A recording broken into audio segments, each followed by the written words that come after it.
ദുഃഖത്തിൽ നിന്ന് മോചനമെന്ന് പറയുന്നത്, പൂർണ്ണമായ മോചനമെന്ന് പറയുന്നത്, ആ ദുഃഖത്തിൻ്റെ കാരണത്തെക്കുറിച്ച്, സ്വഭാവത്തെക്കുറിച്ച് നമ്മൾ അറിയുമ്പോഴാണ്.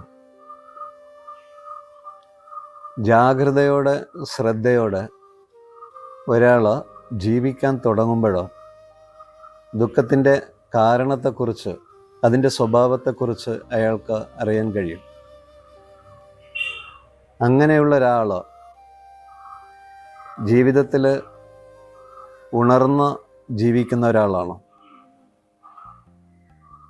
അങ്ങനെയുള്ള ഒരാൾ വർത്തമാനകാലത്തിലാണോ, ഈ നിമിഷത്തിലാണ് അയാൾ ശ്രദ്ധിക്കുന്നത് തൻ്റെ ഉള്ളിൽ നടക്കുന്നത് എന്താണോ, തൻ്റെ ശരീരത്തിലും മനസ്സിലും ചിന്തകളിലും വികാരങ്ങളിലും നടക്കുന്നത് എന്താണോ, പൂർണ്ണമായ ഒരു ശ്രദ്ധ അയാൾക്ക് അയാളോടുണ്ടാകുമ്പോഴോ അയാൾ സഞ്ചരിക്കുന്നത് സമാധാനത്തിൻ്റെ വഴിയിലൂടെയാണ്. നിരന്തരം പരിശീലനത്തിലൂടെ ഇത് നമ്മൾ സാധ്യമാക്കി കഴിഞ്ഞാൽ ദുഃഖമുണ്ടാകുമ്പോൾ ദുഃഖത്തിൽ നമ്മൾ പെട്ടുപോകില്ല.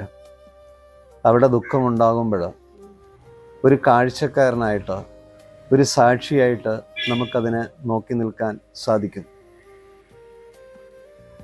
ആ ഒരു നോക്കി നിൽക്കലിൽ നമുക്ക് സമാധാനപ്പെടാൻ കഴിയും. അതിന് നമുക്ക് കഴിയട്ടെ എന്നുള്ള പ്രാർത്ഥനയോടെ